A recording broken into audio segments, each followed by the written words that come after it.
High বন্ধুরা, চলে এলাম সামন্ত 99 বাজারে।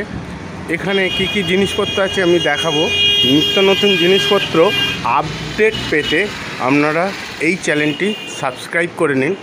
আজকে যেরকম নিত্য নতুন জিনিসের কাছে আমি চলে যাচ্ছি।